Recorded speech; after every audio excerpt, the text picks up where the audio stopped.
ان کو سب کو ہم مانتے ہیں بشرطے کہ حدود شرع کے اندر ہوں، کیونکہ اللہ کے رسول نے فرمایا کہ لا تأترونی کما اطرت النصارى المسیح ابن مریم، جیسے نصارہ نے مسیح ابن مریم علیہ السلام کی شان کو بیان کرنے میں شریعت کی حدود کو پامال کر دیا، ان کو توڑ دیا، اور اللہ کا نبی اور رسول ماننے کی بجائے اللہ کا بیٹا کہہ دیا، ابن اللہ کہہ دیا، ثالث و ثلاثہ کہہ دیا۔ تو جب حد شرع میں تجاوز اللہ کے رسول نے اپنی ذات کے لیے اجازت نہیں دی تو کسی اور کے لیے اجازت نہیں دی جا سکتی۔ لہذا ہم سب کی شانوں کو تسلیم کرتے ہیں، سب کی عظمتوں کو تسلیم کرتے ہیں، سب کی رفتوں کو تسلیم کرتے ہیں، لیکن شریعت کی حدود کے اندر تسلیم کرتے ہیں۔ اللہ کے پیارے رسول نے صحابہ کی شان بھی بیان کی کہ فرمایا کہ لا تسبوا اصحابی، میرے صحابہ کی شان میں توہین نہ کرو، تنقیس نہ کرو۔ فرمایا کہ من احبہم فبحبی احبہم، جو میرے صحابہ سے محبت کرے گا وہ میری نسبت کا احترام کرتے ہوئے کرے گا۔ ومن ابغضہم فببغضی ابغضہم، اور جو میرے صحابہ سے بغض رکھے گا تو پہلے مجھ سے رکھے گا، بعد میں میرے صحابی سے رکھے گا۔ اور فرمایا کہ فمن ابغضہم فقد اذانی، جو میرے صحابی سے بغض رکھے گا وہ مجھے اذیت پہنچائے گا، تکلیف پہنچائے گا۔ ومن اذانی فقد اذى اللہ، جو مجھے تکلیف پہنچائے گا وہ اللہ کو تکلیف پہنچائے گا۔ ومن اذى اللہ فیوشک ان یاخذہ، اور جو اللہ کو اذیت پہنچائے گا تو وہ وقت دور نہیں کہ اللہ تعالیٰ اسے اپنی گرفت میں لے لے گا۔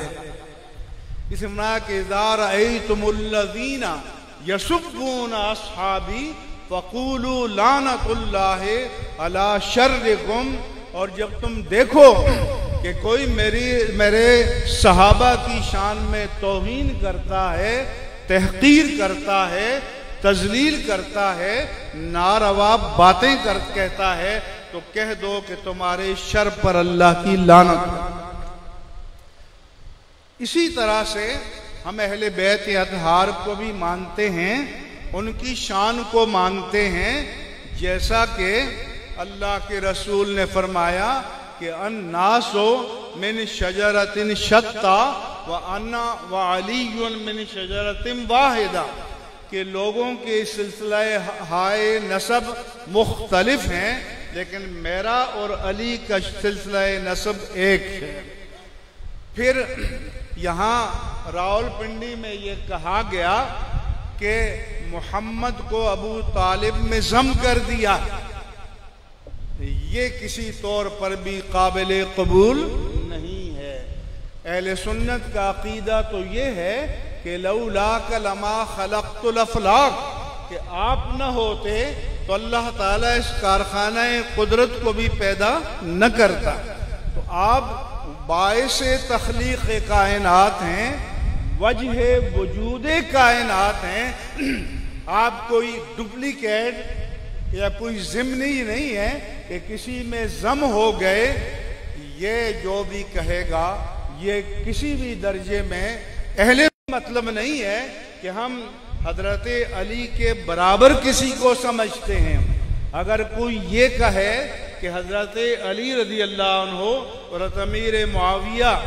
میں 1 اور 100 کی نسبت ہے، 1 اور 1000 کی نسبت ہے، 1 اور 1,00,000 کی نسبت ہے تو ہم تسلیم کر لیں گے، لیکن اس عظمت کی آڑ میں صحابی کی توہین کی اجازت نہیں دیں گے۔ اس لیے مسئلہ تعظیم میں نہیں ہے، مسئلہ توہین میں ہے۔ جس سے اہل سنت و جماعت میں فساد پیدا کیا گیا ہے اور فساد برپا کیا گیا ہے وہ توہین۔ اب ظاہر ہے کہ یہاں اگر کوئی پیر صاحب کی تعریف کرے تو کیا اس کے لیے ضرور ہے کہ پیر صاحب گھمکول شریف کی توہین کرے؟ اور جب تک ان کی توہین نہ کرے تو پیر صاحب کی تعظیم نہیں ہو سکتی۔ اسی طرح سے جس کی جو تعظیم ہے بیان کرو،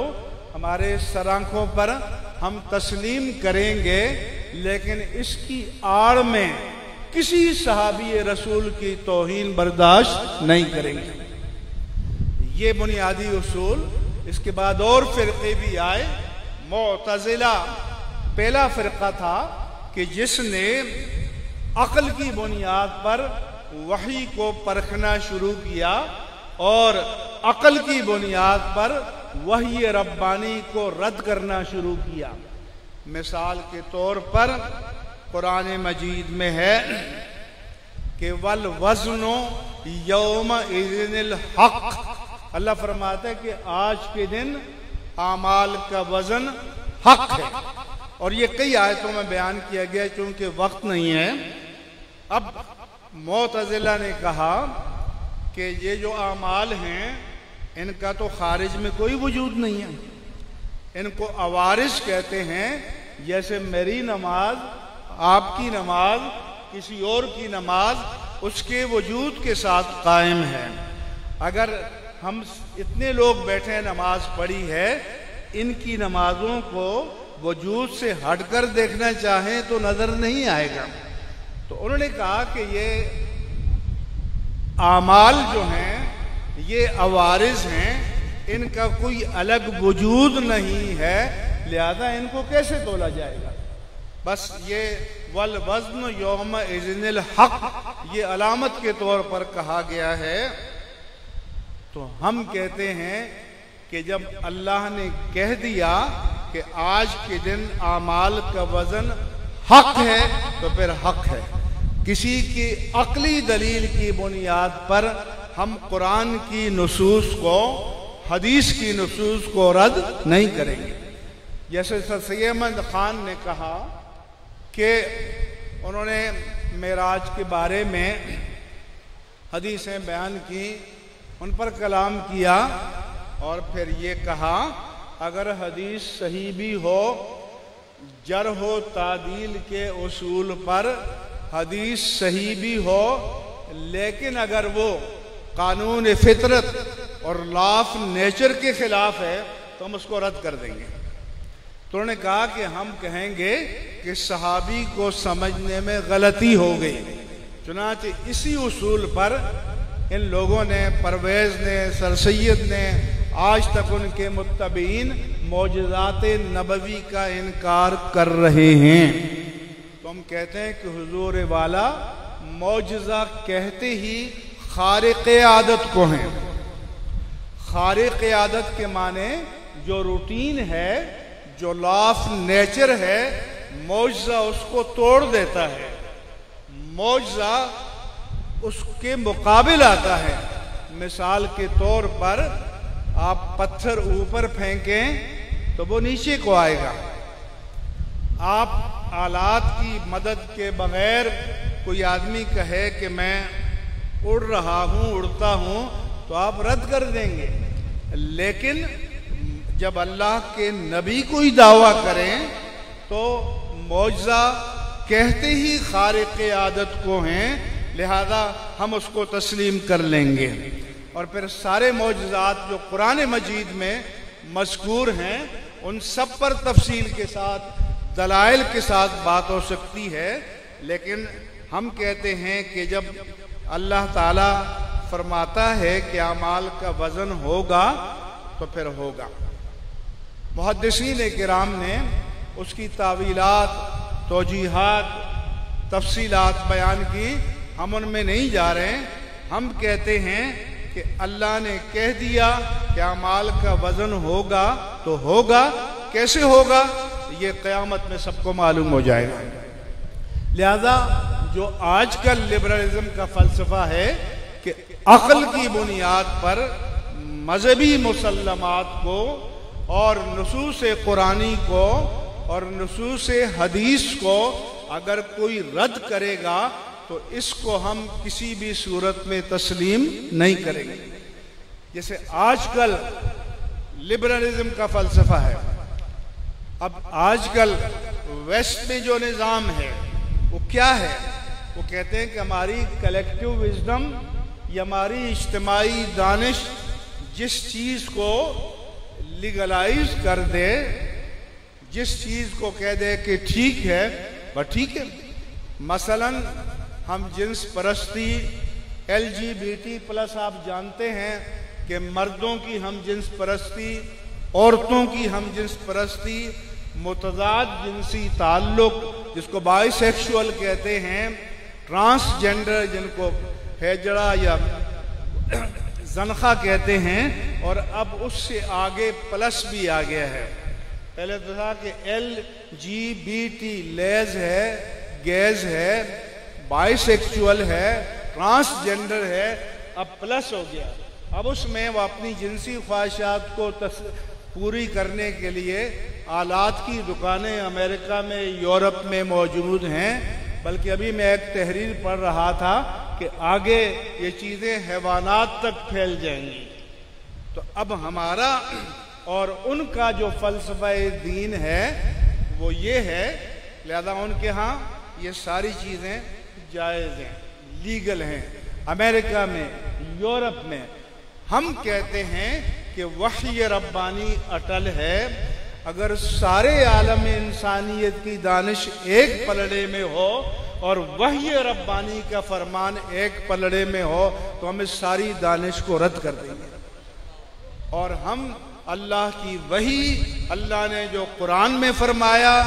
اللہ کے رسول نے جو حدیث میں فرمایا، اس کے مقابل جو وزڈم آئے گی، خواہ وہ کلیکٹیو وزڈم ہو یا میجارٹی وزڈم ہو، اس کو ہم ٹھکرا دیں گے، اس کو رد کر دیں گے، اور اللہ تعالیٰ کی دین کی تعلیمات سر بلند رہیں گی۔ لہذا جب لبرلزم اس مقام پر آ جائے کہ دین کے مسلمات کو چھیڑنے لگے، تو یہ ذہن میں رکھنا کہ ڈالر کے نوٹ پر آج بھی لکھا ہوا ہے ان گاڈ وی ٹرسٹ، اور جو American president union of the state of the union address کرتا ہے تو آخر میں کہتے ہیں God bless you, God bless America, لیکن انہوں نے گاڈ کو ریٹائر کر دیا۔ میں نے ان سے کہا تھا کہ in your conception of God, your God is almost retired.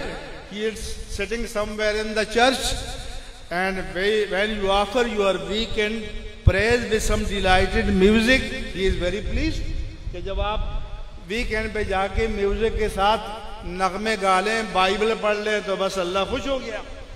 عملی زندگی سے اللہ کو ریٹائر کر دیا ہے۔ تو مسلمان جو اللہ کو مانتا ہے with all authorities مانتا ہے، مسلمان جو اللہ کو مانتا ہے اس کی تمام تر قدرتوں کے ساتھ مانتا ہے۔ اس لیے تو فرمایا کہ ارائیت من اتخذ الہہ ہوا، کہ کیا آپ نے اس شخص کو دیکھا کہ جس نے اپنی خواہشات نفس کو معبود بنا رکھا ہے۔ اب ظاہر ہے کہ زبان سے تو نہیں کہتا کہ میری خواہش میرا معبود ہے، میری خواہش میرا رب ہے، ان گاڈ وی ٹرسٹ تو کہتا ہے، لیکن گاڈ کو عملی زندگی سے خارج کر دیا۔ اس لیے یہاں کے بھی ہمارے لبرل کہتے ہیں اگر اپنی ضرورت پیش آ جائے تو کہتے ہیں مذہب کا ٹچ دے دو، اور ہم کہتے ہیں کہ مذہب کو مانو، مذہب کی تعلیمات کو مانو، تو پھر کہتے ہیں کہ سیاست میں مذہب کا نام نہیں ہونا چاہیے۔ تو ہم کہتے ہیں کہ وہ سیاست خباثت ہے کہ جس میں آپ کہیں کہ مذہب سے لا تعلق ہے، کیونکہ حدیث پاک میں رسول اللہ صلی اللہ علیہ وآلہ وسلم نے فرمایا کہ کانت بنو اسرائیل تسوسہم الانبیاء، کہ بنی اسرائیل کی سیاست رانی، بنی اسرائیل کے اجتماعی امور کی تدبیر تنظیم انبیاء کرام انجام دیتے تھے۔ کلما ہلک نبی خلفہ نبی، جب ایک نبی وصال فرما لیتا اس کی جگہ لینے کے لیے دوسرا نبی آتا، انہو لا نبی بعدی، مگر اب میرے بعد نبی نہیں آئے گا، سیکون خلفاء۔ لہذا یہ جو سیاست کہتے ہیں آج کل تو یہ ہے نا کہ جو کوئی آپ کے ساتھ شرارت کرے تو آپ کہتے ہیں میرے ساتھ سیاست نہ کرو، گویا سیاست گالی ہو گئی ہے۔ تو یہ سیاست گالی ان لوگوں کے کردار کی وجہ سے ہو گئی ہے، بلا سیاست تو فریضہ نبوت ہے، سیاست تو شعار نبوت ہے، اور انبیاء کرام امت کے نظم اجتماعی کے امور کی تدبیر فرمایا کرتے تھے۔ تو اس لیے میں نے کہا کہ ہمیں مذہبی دش دینے والا عاشق نہیں چاہیے، ہمیں سچ والا عاشق چاہیے، ورنہ وہ ایک وزیر پال لیتے ہیں جو امام العاشقین ثابت کرنے پر تلا ہو۔ تو اس طرح سے کسی پالتو بندے کے کہنے پر کوئی امام العاشقین نہیں بن سکتا جب تک کہ وہ اصحاب رسول کے شعار پر،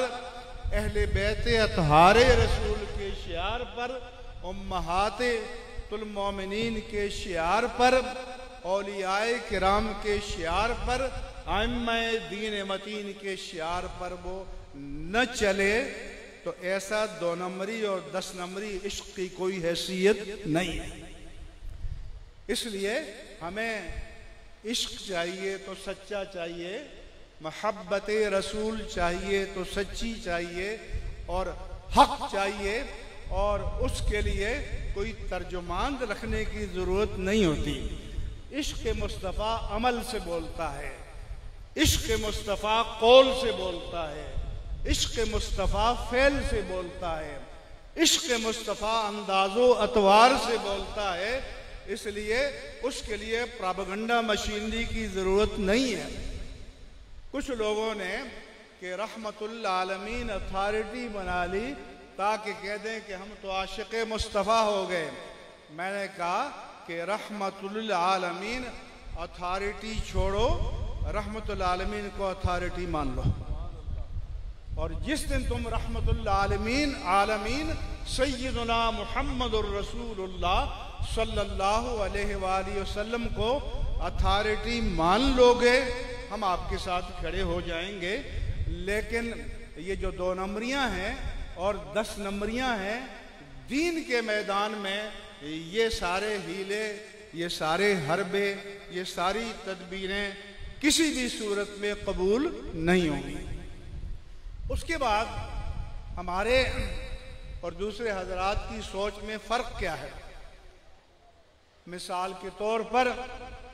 ترجمہ قرآن کو لے لیجئے،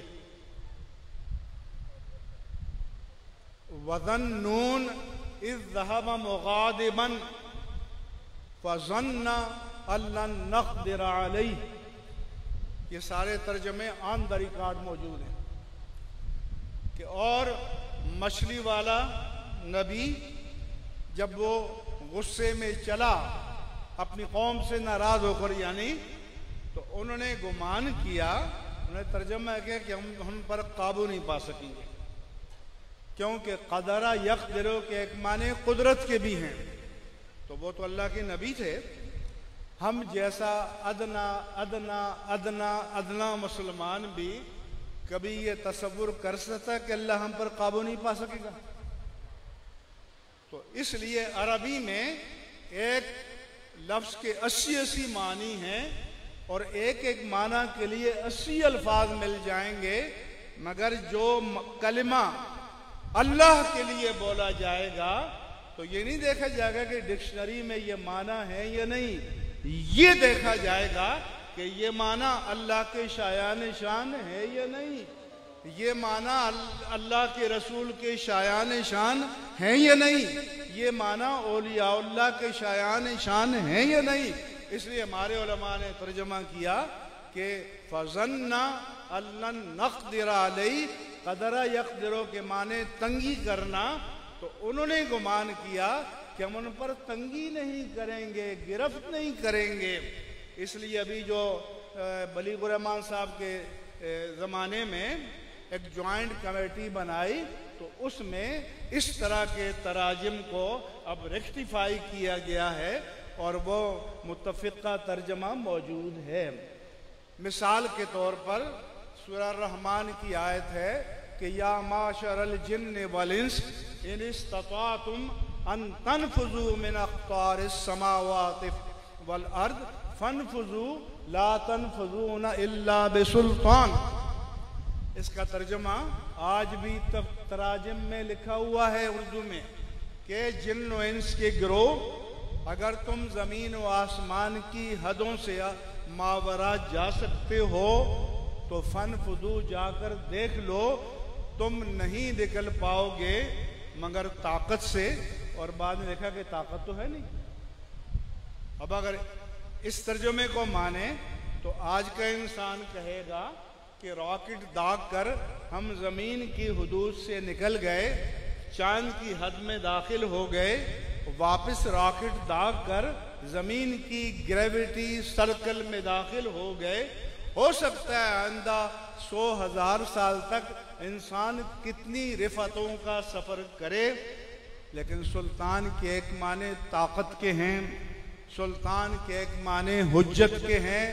سلطان کے ایک معنی سلطنت کے ہیں۔ ہمارے علماء نے ترجمہ کیا کہ اے جنوں اور انسانوں کے گروہ، اگر تم زمین و آسمان کی حدوں سے نکل سکتے ہو تو نکل کر دیکھ لو، لا تنفذون الا بسلطان، تم جہاں بھی نکل کر جاؤ گے وہاں اللہ کی بادشاہت ملے گی۔ یعنی تم ان حدوں سے نکل سکتے ہو لیکن رب کائنات کی بادشاہت کی حدوں سے نہیں نکل سکتے۔ تو ہمارا مسلک کا امتیاز یہ ہے کہ ہم ترجمہ کریں گے قرآن کا تو جو کلمات اللہ کی ذات کے لیے آئے، جو کلمات اللہ کے رسول کے لیے آئے، جو کلمات اولیاء کرام کے لیے آئے، تو وہاں وہ معنی کریں گے جو شان الوہیت جل وعلا کے شایان شان ہو، جو شان مصطفیٰ کے شایان شان ہو، جو شان اولیاء کرام کے شایان شان ہو۔ اس لیے ہم دلیل سے بات کرنے کے لیے تیار ہیں، اور اہل سنت و جماعت ہی وہ ہیں کہ جنہوں نے کبھی دہشت گردی کو یا جنہوں نے کبھی طاقت کو دلیل حق نہیں مانا۔ ہمارا تو مسلک یہ ہے کہ دلیل حق ہی اصل طاقت ہے، اور ہم اگر دین کو کا غلبہ تسلیم کروائیں گے، مسلک کی صداقتوں کو تسلیم کروائیں گے تو دلائل حقہ کی بنیاد پر کرائیں گے۔ یہ کلاشنکوف اور خودکش حملوں اور ان بمبارمنٹ جو ہے اس سے نہیں کرائیں گے۔ اس لیے الحمدللہ علی احسانہ اہل سنت و جماعت پرامن تھے، پرامن ہیں اور پرامن رہیں گے۔ لیکن میرا ایک یہ بھی ہے کہ یہ شدت کیوں پیدا ہوتی ہے کہ جب آپ پرامن لوگوں کی بات سننے کے لیے تیار نہیں ہیں۔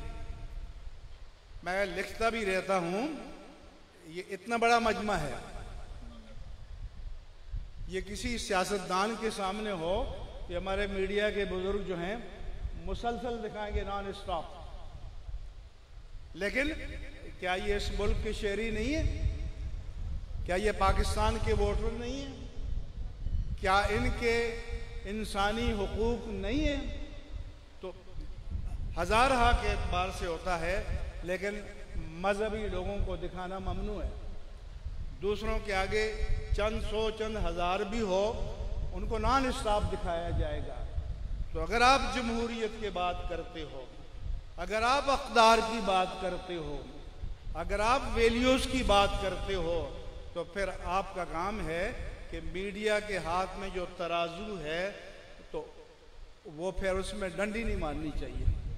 آپ صحیح تصویر پیش کر دیں۔ قوم کا کام ہے کہ جس کے حق میں چاہے فیصلہ کرے، لیکن میں نے ایک مقتدر شخصیت سے کہا تھا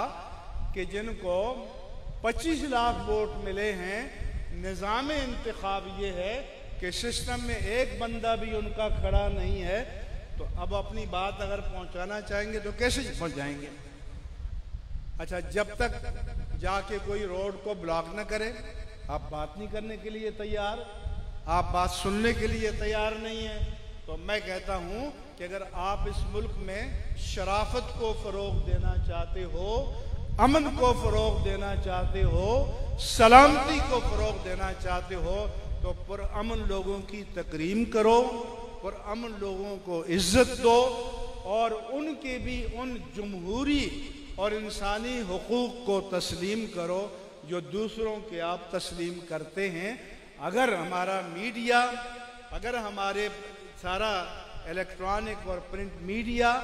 یہ عدل پہ آ جائے،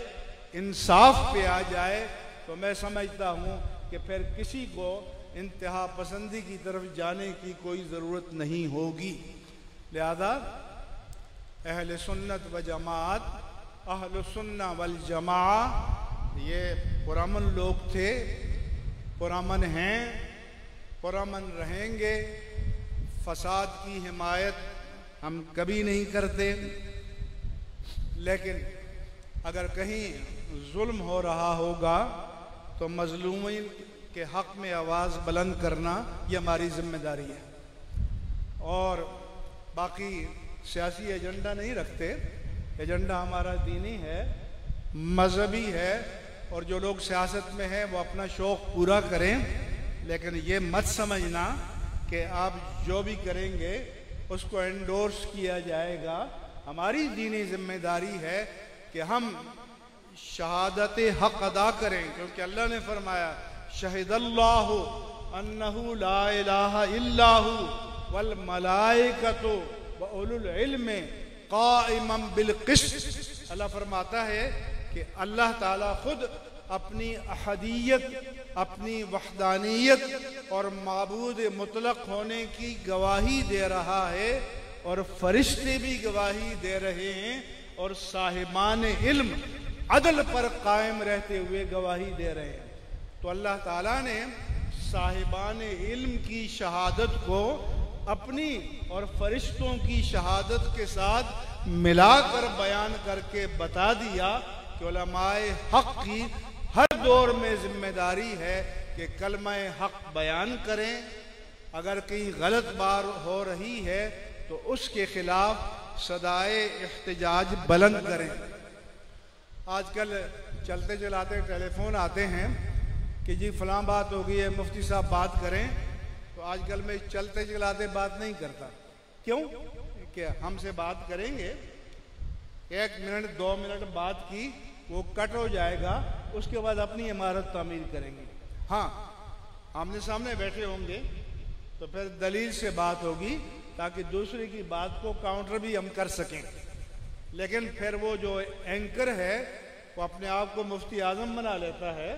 اور وہ حق اور باطل کے فیصلے کرنے بیٹھ جاتا ہے۔ تو اس لیے ہم ان کے لیے آلہ کار یا ٹول نہیں بن سکتے۔ ہاں، جہاں یہ موقع ہوگا کہ ہم دین کی بات کو، حق کی بات کو پوری دلیل کے ساتھ بیان کر سکیں، دوسرے کی بات کو دلیل کے ساتھ رد کر سکیں، تو پھر دین کی ترجمانی کرنا یہ ہماری ذمہ داری ہے۔ مداہنت اور دین کے معاملے میں کسی کی بے جا رعایت یا کسی کی طرفداری کرنا یہ علماء حق کا انسانی اسلامی تاریخ میں کبھی بھی شعار نہیں رہا، اور علماء ربانیین اور علماء حق ہمیشہ شہادت حق دیتے رہے، اور ہم بھی اگرچہ معمولی ہیں ان اکابر کے سامنے، تو ہم اتنے میں نہیں ہیں کہ سورج کے سامنے ذرہ یا سمندر کے سامنے قطرہ، لیکن جتنی ہماری بساط ہے انشاءاللہ تعالی ہم کلمہ حق کہتے رہیں گے، صدائے حق بلند کرتے رہیں گے۔ قبرستان میں جب سب طرف سکوت ہو تو اذان دیتے رہیں گے۔ اللہ تبارک و تعالی سب کو اس کی توفیق عطا فرمائے۔ آپ کا بہت بہت شکریہ۔ وما علی الا البلاغ المبین۔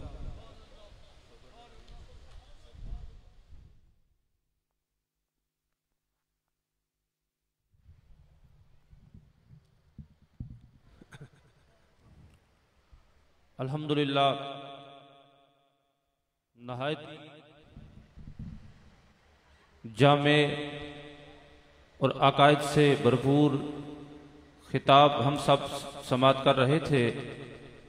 مفتی اعظم پاکستان محافظ عقائد اہل سنت حضرت علامہ مولانا مفتی منیب الرحمان صاحب دامت برکاتہم القدسیہ سے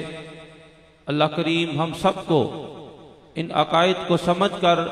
اور ہمیشہ کے لیے ان پر کاربند رہنے کی توفیق عطا فرمائے۔ خیالات کے اظہار کے لیے ملتمس ہوں کراچی سے ہمارے مہمان تشریف لائے ہوئے حضرت علامہ مولانا مفتی سہیل رضا امجدی صاحب تشریف لاتے ہیں اور اپنے خیالات کا اظہار فرماتے ہیں۔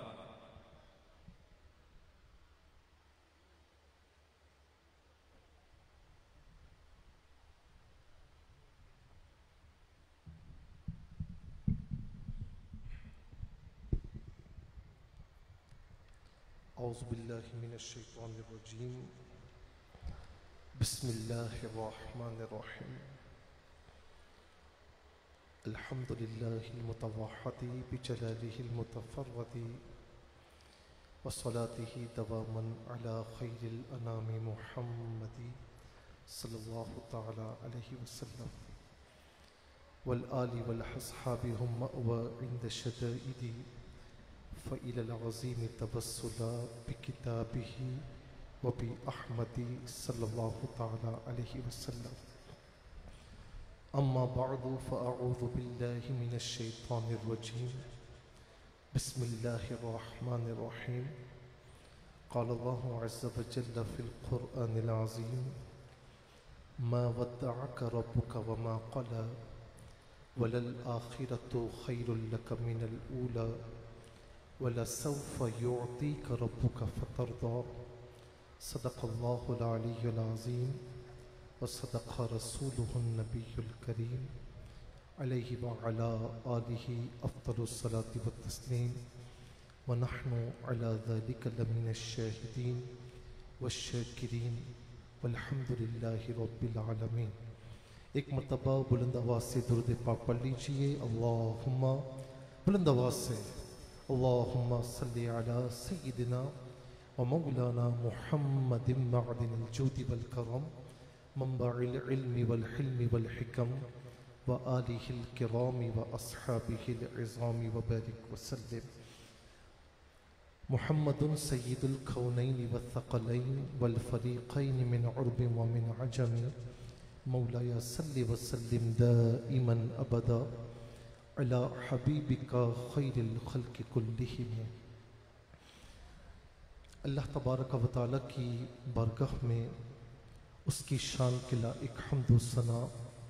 اس کے پیارے محبوب احمد مجتبی محمد مصطفیٰ صلی اللہ تعالیٰ علیہ وآلہ وسلم کی جناب میں کروڑہا درود و سلام کے بعد یہاں اسٹیج پر تشریف فرما میرے انتہائی محترم المقام مفتی اعظم پاکستان مفتی منیب الرحمان صاحب زید مجدہ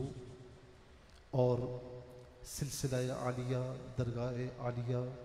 محمدیہ عیدگاہ شریف کے سجادہ نشین حضرت الحافظ پیر طریقت رہبر شریعت قبلہ نقیب الرحمان صاحب زید مجدہ صاحبزادہ والا شان حضرت حسان حسیب الرحمان صاحب اطال اللہ عمرہ، جتنے مشائخ جتنے قابل احترام علماء کرام یہاں موجود ہیں، شخصیات موجود ہیں، میں بغیر کسی تمہید کے چند باتیں عرض کی دیتا ہوں، گو کہ مفتی اعظم پاکستان اور صاحبزادہ والا شان کے بعد بات کرنا بنتی نہیں ہے، لیکن مجھے حکم ملا ہے۔ ما ودعک ربک وما قلی، یہ آیت کریمہ اس کا ترجمہ یہ ہے کہ ما ودعک ربک وما قلی کہ محبوب آپ کو آپ کے رب نے نہ چھوڑا ہے نہ ناراض ہوا ہے۔ یہ کون کہہ رہا ہے؟ رب تعالیٰ قرآن کریم میں فرما رہا ہے۔ ایک روایت کے مطابق چند عرصے تک 12 دن تک، یا ایک روایت کے مطابق 25 روز تک، اور سیرت میں موجود ہے کہ تقریباً 1.5 سال تک جب وحی مبارکہ کا نزول موقوف ہوا، یاد رکھنا کہ موقوف ہوا ہے، موقوف وقف سے ہے، رکا، منقطع نہیں ہوا، تو لوگوں نے باتیں بنانا شروع کر دیں کہ محمد صلی اللہ علیہ وسلم کو ان کے رب نے چھوڑ دیا ہے۔ کسی نے کہا کہ ان کا رب ان سے ناراض ہو گیا ہے۔ اس کا جواب کسی اور نے نہیں بلکہ خود قرآن کریم میں اللہ رب العالمین نے دیا کہ محبوب آپ کے رب نے یہ کیا کہتے ہیں کہ آپ کو چھوڑ دیا، آپ سے ناراض ہوا۔ محبوب آپ کے رب نے نہ آپ کو چھوڑا ہے نہ آپ سے ناراض ہوا ہے، بلکہ آپ سے تو ایسا راضی ہے کہ وَلَلْآخِرَةُ خَيْرٌ لَكَ مِنَ الْأُولَى، کہ کوئی یہ شورٹی نہیں دے سکتا کہ میرا آنے والا دن گزرے ہوئے ماضی سے یا حال سے بہتر ہوگا۔ دنیا کا کوئی شخص یہ یقین سے نہیں کہہ سکتا، لیکن حضور نبی کریم علیہ الصلاۃ والسلام کی اللہ تعالیٰ کے نزدیک وہ شان ہے کہ دشمنوں کو جواب بھی دیا اور ساتھ میں یہ بھی فرمایا کہ محبوب آپ کی تو وہ شان ہے، آپ کا وہ مقام اور مرتبہ ہے کہ کسی اور کے لیے ہم نے یہ نہیں فرمایا، لیکن آپ کے لیے فرمایا کہ آپ تو وہ ہیں کہ جن کا ہر آنے والا دن پچھلے دن سے زیادہ بہتر ہو۔ کیسے ہوگا آنے والا دن پچھلے دن سے کیسے بہتر ہوگا؟ آنے والا دن تو بہتر ہے۔ ہم ذرا پیچھے کی بات کر لیں نا، زمانہ ماضی کی بات کر لیں تو آگے کیا فرمایا کہ وَوَجَدَكَ ضَالًّا فَهَدَىٰ وَوَجَدَكَ عَائِلًا فَأَغْنَىٰ، اور اس سے پہلے أَلَمْ يَجِدْكَ يَتِيمًا فَآوَىٰ۔ محبوب ہم نے آپ کو کیا پایا؟ در یتیم۔ جب دنیا میں تشریف لائے تو باپ کا سایہ سر سے اٹھ چکا ہے رضی اللہ تعالی عنہ، اور کچھ عرصے کے بعد سیدہ آمنہ رضی اللہ تعالی عنہا ان کا سایہ بھی سر سے اٹھ گیا۔ حضرت عبد المطلب رضی اللہ تعالی عنہ کی کفالت میں، پھر حضرت ابو طالب کی کفالت میں، اور اس کے بعد آپ مرحلہ وار دیکھیں کہ نبوت کے اعلان سے پہلے بھی رب تعالیٰ فرماتا ہے کہ الم یجدک یتیما فآویٰ، محبوب ہم نے آپ کو در یتیم پایا تو ہم نے آپ کو پناہ عطا فرمائی، آپ کو کبھی بھی اکیلا نہیں ہونے دیا، کبھی بھی گرنے نہیں دیا، آپ کو یتیم پایا تو آپ کو پناہ عطا فرمائی۔ اب دیکھیں وَوَجَدَكَ ضَالًّا فَهَدَىٰ، ہم نے آپ کو اپنی محبت پہ خود رفتہ پایا تو فَهَدَىٰ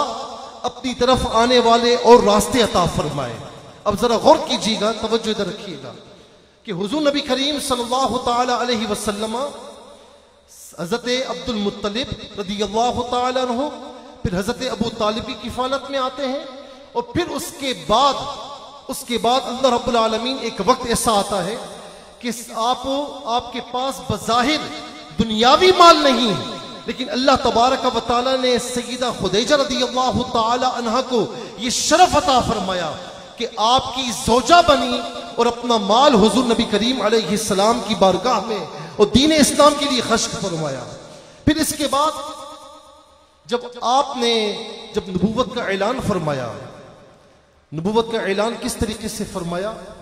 کہ یہ بھی آپ دیکھیں کہ مرحلہ وار ہے کہ ذوالعشیر کی دعوت فرمائی، خاندان والوں کی دعوت فرمائی، وہاں پر نبوت کا اعلان فرمایا، اسلام کی تبلیغ فرمائی۔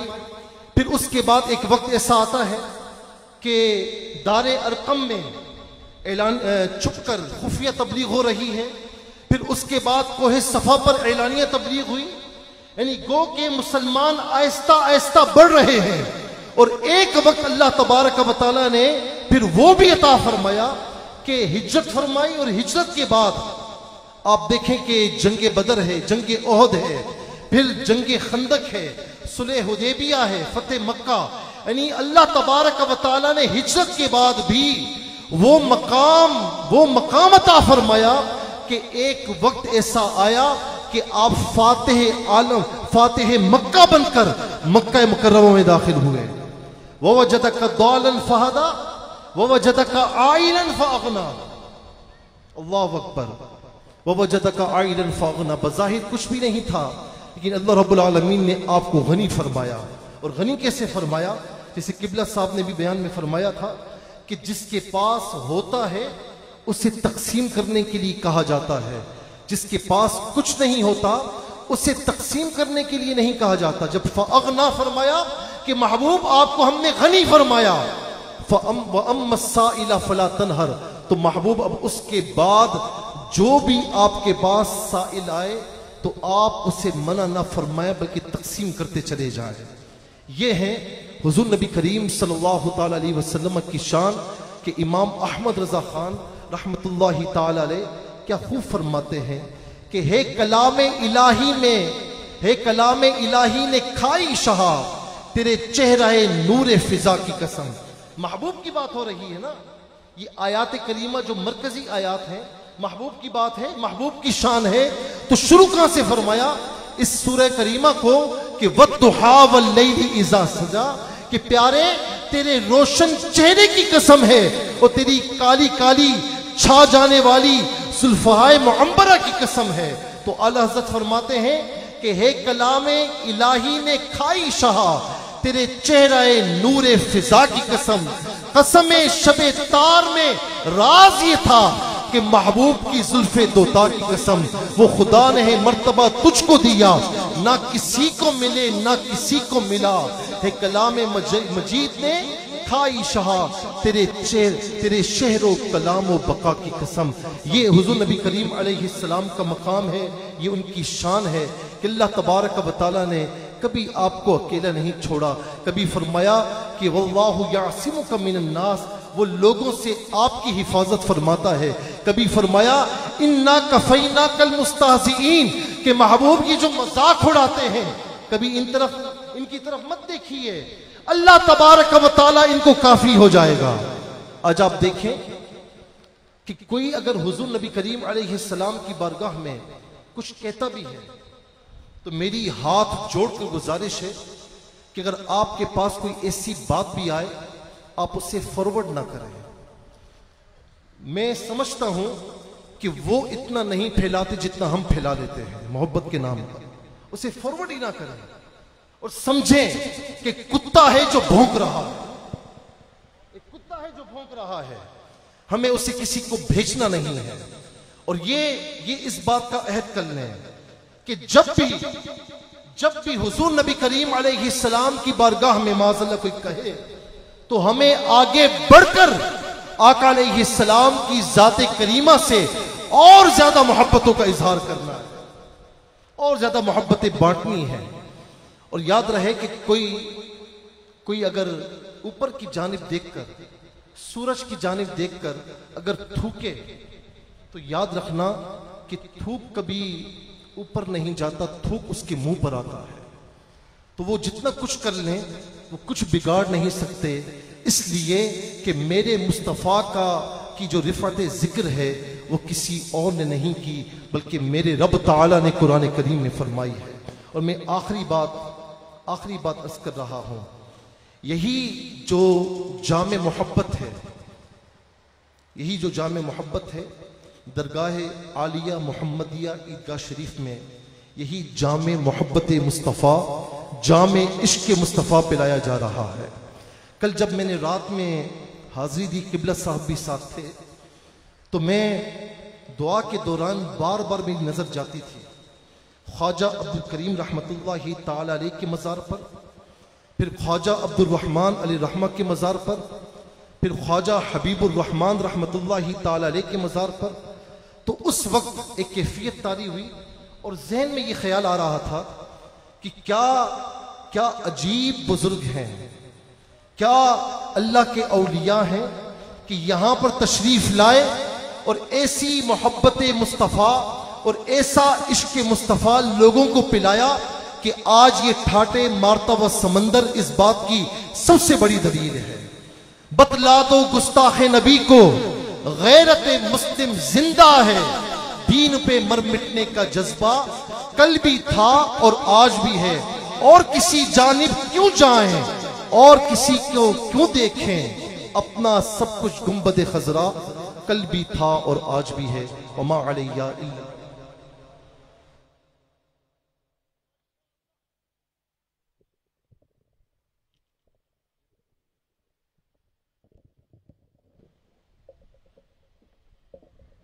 الحمدللہ آج کی محفل میں آپ نے عقیدہ بھی سنا، عقیدہ بھی سیکھا۔ کس خوبصورتی سے قبلہ مفتی صاحب نے بھی عقائد اہل سنت کی، قبلہ مفتی اعظم پاکستان نے عقائد اہل سنت کی وضاحت فرمائی۔ شروع میں عقیدہ رسالت کے اوپر بھی آپ لوگوں نے خوبصورت مضبوط عقیدہ سیکھا۔ عقیدہ سمجھ میں آیا نا؟ ہاتھ اٹھا کے اس پہ ہاتھ اٹھانے چاہیے۔ اصل میں عقیدہ سمجھ میں آیا، اس کو یاد رکھو گے، اس کو آگے لے کے جاؤ گے، اس عقیدے کو چھوڑنا نہیں ہے۔ لیکن یاد رکھیے گا، اس محفل کے اعلان پر اور بھی بات ہمیشہ بتائی گئی تھی کہ یہ عقیدہ تو آپ نے سنا، نعت شریف بھی آپ نے سنی، اس پہ آپ نے الحمدللہ حضور کی محبت بھی دلوں میں بڑھائی، لیکن جو اصل کام ہے، جو اصل خدمت دین ہے، جو اصل لوگوں کو رسول اللہ صلی اللہ علیہ وآلہ وسلم کے ساتھ جوڑنے کا سلسلہ ہے، وہ یہ ہے کہ آپ اپنے بچوں کو دین کا عالم بنائیں۔ جہاں عیدگاہ شریف میں آغاز ہوا، ہم نے آپ سے کہا کہ یہاں اپنے بچوں کو بھیجیں، اور ابھی بھی کہتے ہیں، ابھی بھی داخلے کھلے ہوئے ہیں، اگلے تقریباً 10 دن تک داخلے المعہد المحمد العالی کے کھلے رہیں گے۔ آپ حضرات اپنے بچوں کو ضرور یہاں بھی بھیجیے عالم بننے کے لیے۔ لیکن یہ عیدگاہ شریف کے یہاں بیٹھے یا اس وقت جہاں بھی پوری دنیا میں سنا جا رہا ہے، سب سنگیوں کے اوپر ذمہ داری ہے کہ آپ اس ادارے کی شاخ اپنے اپنے علاقوں میں قائم کریں، اپنے اپنے گاؤں میں قائم کریں، اپنے اپنے شہروں میں قائم کریں، اپنے اپنے ملکوں میں یہ سلسلہ عام کریں، اور اپنے بچوں کو ہمارے پیر خانے پہ ہماری جان بھی قربان، اولاد بھی قربان، یہ خالی الفاظ کی حد تک نہیں۔ اگر آپ کو واقعتاً خانقاہ سے اس انداز میں محبت ہے جو کہ جس کا آپ ہمیشہ ثبوت دیتے ہیں، تو اب آپ کو یہ ٹاسک دیا جا رہا ہے، آپ کے علاقوں میں ادارے قائم ہونے چاہیے۔ آپ کے علاقوں میں اب آپ کی ساری مصروفیات اور سارے جو زور ہے وہ یہ ہونا چاہیے کہ میں نے اپنے گاؤں میں، میں نے اپنے شہر میں، میں نے اپنے ملک میں، جس کا عیدگاہ شریف میں آغاز ہوا ہے درس نظامی کے مدرسے کا، اس کا آغاز کرنا ہے۔ اپنے بچوں کو عالم بنائیں، اپنے بچوں کو دین کا سپاہی بنائیں، تاکہ وہ سال میں ایک دفعہ نہیں، مہینے میں ایک دفعہ نہیں، ربیع الاول شریف میں ایک دن نہیں، بلکہ ساری زندگی دین کا سپاہی بنے، عقیدہ درست رکھے، صرف جو ہے وہ بات کی حد تک نہیں، زبان کی حد تک نہیں، بلکہ حقیقتاً ایسا دین کا عالم بنے کہ لاکھوں لوگوں کو رسول اللہ علیہ السلام کے ساتھ جوڑنے کا باعث بنے۔ عیدگاہ شریف میں جب مدرسے کا آغاز ہوا، میری تو خواہش پہلے بھی یہی تھی کہ اس کی پہلی کلاس، پہلا سبق جو ہے وہ قبلہ مفتی اعظم پاکستان مفتی منیب الرحمن صاحب ہی ارشاد فرمائے، لیکن کیونکہ 12 ربیع الاول کا روز تھا، حضرت کی یقیناً بے حد مصروفیات ہوتی ہیں اس دن، تو آج الحمدللہ حضرت 125ویں عالمی یا رسول اللہ صلی اللہ علیہ وآلہ وسلم کانفرنس بھی ہے، خوبصورت دن ہے، خوبصورت شخصیات تشریف فرما ہیں۔ تو میں قبلہ مفتی اعظم پاکستان مفتی منیب الرحمن صاحب مدد اللہ العالی سے گزارش کروں گا کہ مائک آپ کی خدمت میں جب پیش کیا جائے گا، جو نئی کلاس ہے وہ بچے پیچھے بیٹھے ہیں، ان کو آپ پہلا سبق ارشاد فرما دیں گے، اور 10 دن ابھی مزید داخلے کھلے ہوئے ہیں۔ ایک بات بڑے غور سے آپ سماعت فرما لیجئے، یہاں بیٹھے ہوئے حضرات اور پوری دنیا میں سننے والے ناظرین، ایک بات بہت غور سے میری طرف توجہ رکھیے، پوری توجہ آپ کی میری طرف ہو۔ جو کچھ دن پہلے پڑوسی ملک میں حضور علیہ السلام کے بارے میں توہین امیز الفاظ کہے گئے، نفرت انگیز جملے کہے گئے، ہاتھ اٹھا کے ہم اس کی شدید مذمت کرتے ہیں، ہم اس کی شدید مذمت کرتے ہیں۔ ہم ہر چیز برداشت کر سکتے ہیں لیکن اپنے نبی علیہ الصلوۃ والسلام کے بارے میں ایک جملہ بھی برداشت نہیں کر سکتے۔ ہماری عزتیں ہمارے نبی کی نالین پہ قربان، ہمارے ماں باپ ہمارے نبی کے قدموں پہ قربان، ہماری اولادیں ہمارے نبی علیہ الصلوۃ والسلام کے قدمین شریفین پہ قربان۔ یہ گدیاں، یہ دستاریں کسی کام کی نہیں ہے اگر رسول اللہ صلی اللہ علیہ وآلہ وسلم کی عزت کی بات نہ ہو سکے۔ ہمارے اکابر کو جو عزت ملی، ہمارے بزرگوں کو جو عزت ملی، وہ ان کی ذات کی وجہ سے نہیں ملی، وہ رسول اللہ علیہ السلام کی نسبت کی وجہ سے ملی ہے۔ آج اگر دنیا ہماری عزتیں کرتی ہے تو ہماری ذات کی وجہ سے نہیں کرتی، نسب کی وجہ سے ہی نہیں کرتی، بلکہ نسبت مصطفیٰ علیہ السلام کی وجہ سے کرتی ہے۔ میں اکابرین کو سٹیج پہ تکلیف نہیں دوں گا لیکن مجمع کو کہوں گا ایک بار کھڑے ہو کے ہاتھوں کو اٹھا کے پوری دنیا میں یہ پیغام دو کہ ہم کچھ بھی برداشت کر سکتے ہیں لیکن رسول اللہ علیہ السلام کے بارے میں توہین کا ایک جملہ بھی برداشت نہیں کر سکتے۔ ہمارا سب کچھ ہمارے نبی علیہ السلام پر قربان ہو، اور یقیناً ہم شدید مذمت کرتے ہیں اور ہم اس ملک سے مطالبہ کرتے ہیں یقیناً، کیونکہ ریاستی سطح پہ توہین کی گئی، ریاست کے ایک نمائندے نے، حکومت کے ایک سپوکس پرسن نے جو ہے وہ توہین کی ہے۔ ریاستی سطح پر اس میں معافی مانگی جانی چاہیے، ریاستی سطح پر اس میں معذرت کرنی چاہیے، ریاستی سطح پر اس میں معافی مانگی جانی چاہیے۔ اس کائنات میں یاد رکھنا سب سے بڑے لیڈر کا نام محمد الرسول اللہ صلی اللہ علیہ وآلہ وسلم ہے۔ 2 ارب کے قریب لوگ ہیں جو مصطفیٰ علیہ السلام کو اپنی جان سے زیادہ پیارا جانتے ہیں، اپنے والدین سے پیارا جانتے ہیں، اپنی اولاد سے زیادہ پیارا جانتے ہیں۔ یہاں ہیومن رائٹس تمہیں نظر نہیں آتے، یہاں تمہیں ہیومن رائٹس کی بات نظر نہیں آتی، یہ ہمارا حق ہے کہ ہم مطالبہ کریں۔ 2 ارب لوگ جو اس وقت دنیا میں بستے ہیں، ان کے آقا و مولا، ان کے نبی، ہمارے آقا، ہمارے ملجا و ماوا، کائنات کے مالک و مختار سیدنا محمد رسول اللہ صلی اللہ علیہ وآلہ وسلم کے بارے میں جس نے نازیبہ کلامات کہے وہ حکومت معافی مانگے اور معذرت کرے، کیونکہ رسول اللہ علیہ السلام سے بڑھ کر ہمیں کائنات میں اور کوئی نہیں ہے۔ نعرہ تکبیر، نعرہ رسالت، نعرہ رسالت، نعرہ رسالت، نعرہ رسالت۔ تشریف رکھیے۔ میں گزارش کروں گا اگر حضور والا کھڑے ہی رہیں اور میں شیخ کامل یہ مائک آپ کی خدمت میں پیش کیا جائے اور پیچھے جو بچے ہیں، طلباء ہیں پہلی کلاس کے، وہ اگر کھڑے ہو جائیں تو قبلہ مفتی صاحب ان کو پہلا سبق ارشاد فرمائیں۔ باقی تشریف رکھیے۔ ماشاءاللہ قبلہ صاحبزادہ عدنان قادری صاحب مدد اللہ علیہ تشریف لائیں۔ آپ لوگ ایسا کریں 1 منٹ کے آگے آ جائیں، آگے مفتی صاحب کے آگے تشریف لائیں۔ ایک تو میں قبلہ پیر صاحب اور صاحبزادہ صاحب کا شکریہ ادا کرتا ہوں کہ انہوں نے یہاں ادارہ قائم کیا، اور میں ایک عرصے سے ان سے کہہ رہا تھا، میں یہ بھی کہوں گا کہ یہ دینی مدرسہ بھی ہو اور ساتھ میٹرک تک اسکولنگ کا بھی اعلیٰ انتظام ہو، تاکہ اور یہ جو حضرات بیٹھے ہوئے ہیں اس آستانے سے وابستہ، ان سے کہوں گا کہ اللہ تعالیٰ نے آپ کو جو نعمت اولاد دی ہے اس میں سے کچھ بچوں کو یا کم از کم ایک کو دین کی تعلیم کے لیے وقف کریں اور اپنا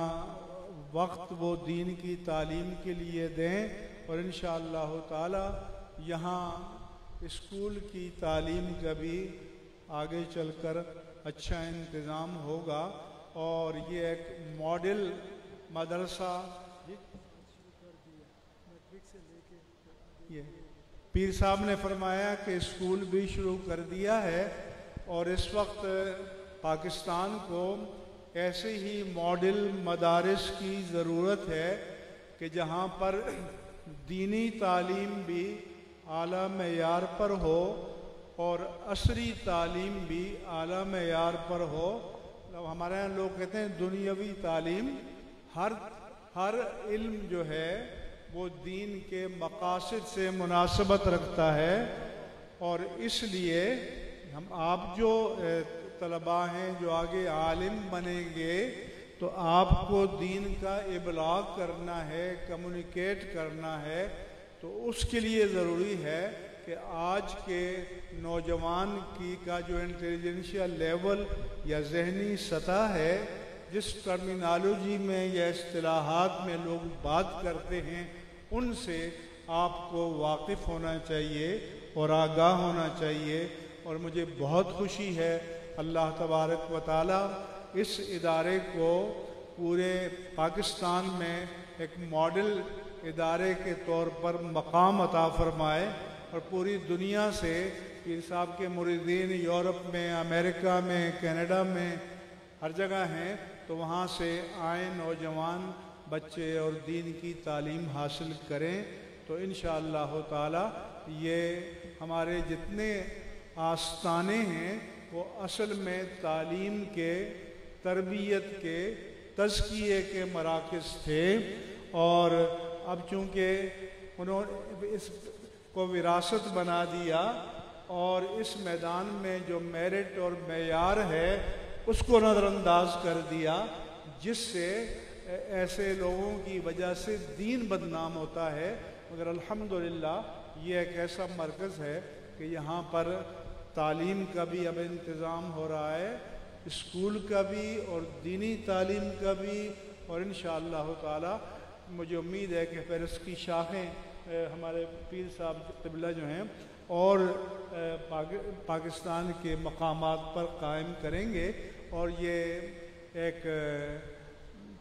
چاہے پیر صاحب کے نام پر ہو یا حسان حسیب الرحمان کے نام پر ہو،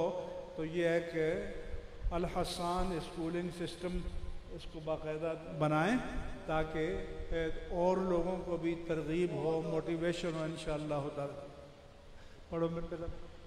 بسم اللہ الرحمن الرحیم۔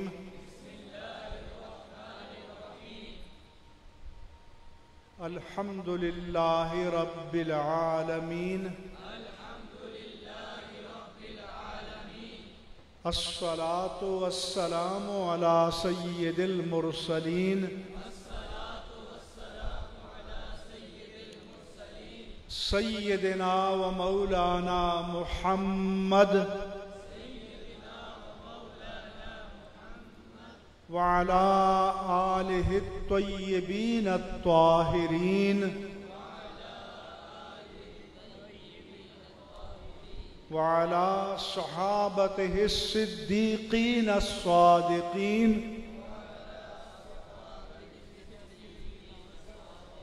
وعلى كل من تبعهم بإحسان إلى يوم الدين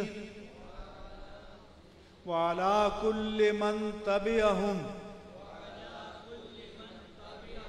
بإحسان إلى يوم الدين رب يسر ولا تعسر وتمم بالخير وكمل بالخير يا فتاح وبك نستعين اللهم رب زدني علما اللهم إني أعوذ بك من علم لا ينفع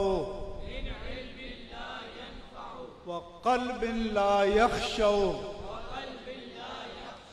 ونفس لا تشبع۔ دعا کریں یا رب العالمین، یہ طلباء جو یہاں تعلیم حاصل کر رہے ہیں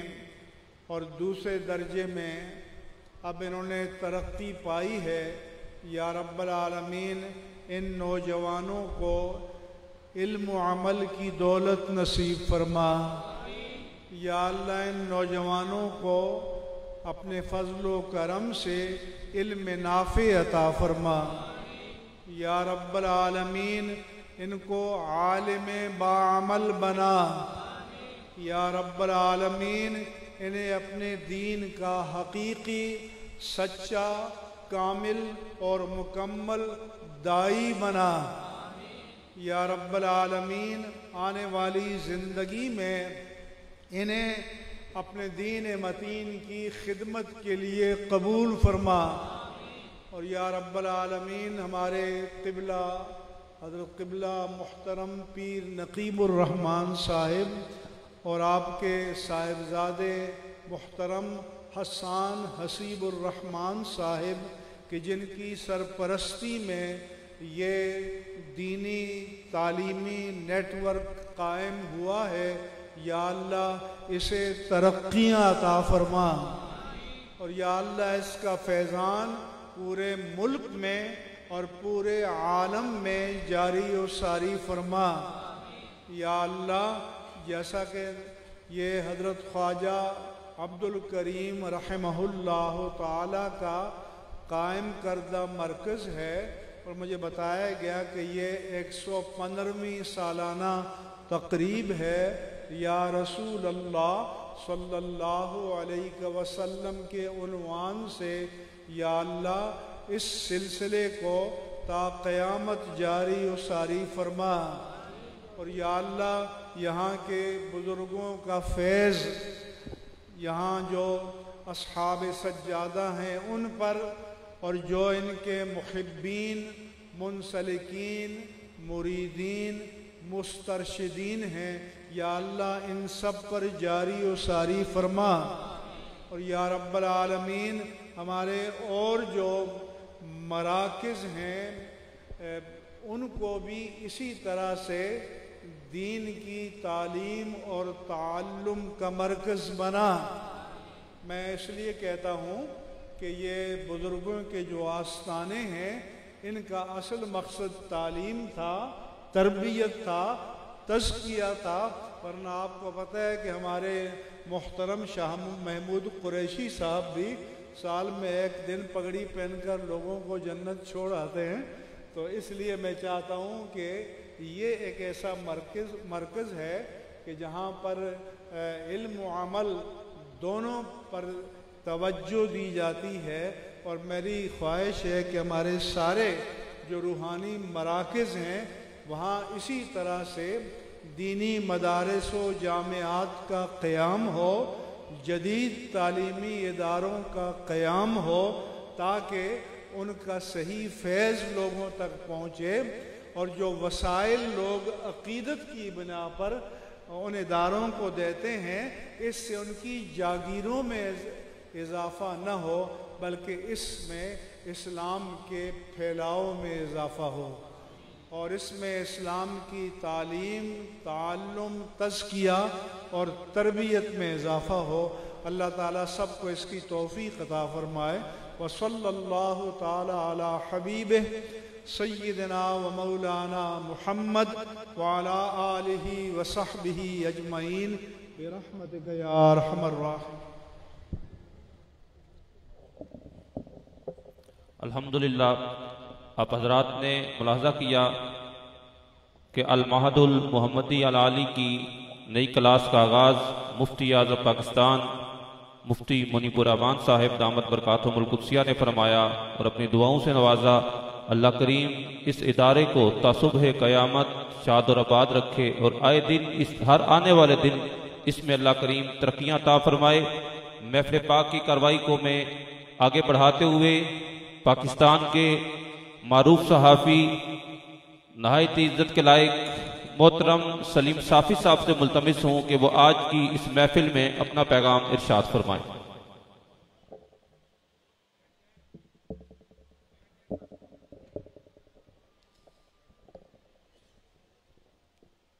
بسم اللہ الرحمن الرحیم، نحمدہ ونصلی علی رسولہ الکریم صلی اللہ علیہ وآلہ وسلم۔ قابل صد احترام حضرت پیر نقیب الرحمان صاحب مدظل علیہ، جناب میرے بھائی قبلہ حسان حسیب الرحمان صاحب، مفتی اعظم پاکستان، اور اسٹیج پہ تشریف فرما علماء کرام، مشائخ عظام اور گدی نشین، اور میرے سامنے تشریف فرما عاشقان رسول، سب سے پہلے آپ سب کو السلام علیکم ورحمۃ اللہ وبرکاتہ۔ اور میں انتہائی مشکور ہوں حضرت صاحب کا اور قبلہ صاحب کا کہ انہوں نے اس عظیم الشان تقریب میں اور عظیم لوگوں کی تقریب میں ہم جیسے طالب علموں اور گناہگاروں کو شرکت کی سعادت کا موقع فراہم کیا، اور ہر موقع پہ میری قبلہ صاحب سے ایک ہی لڑائی ہوتی ہے کہ ان جیسی ہستیوں کی موجودگی میں جو علم کے بھی سمندر ہیں، جو روحانیت کے بھی سمندر ہیں، تو اب حضرت مفتی منیب الرحمان صاحب جیسی شخصیت کے خطاب کے بعد گفتگو کرنا مجھے تو بڑی بے ادبی محسوس ہوتی ہے، اور میں ان سے یہی عرض کرتا ہوں کہ ان جیسی شخصیات کی موجودگی میں، کیونکہ ہم ان کے خاک پا کے برابر بھی نہیں ہے، عمل کے لحاظ سے بھی اور علم کے لحاظ سے بھی، اگر وہ سمندر ہیں تو میں قطرہ بھی نہیں ہوں، تو میرا کوئی جواز نہیں بنتا۔ لیکن ایک تو اللہ کے پاک نبی صلی اللہ علیہ وسلم کے نام پہ تقریب ہوتی ہے،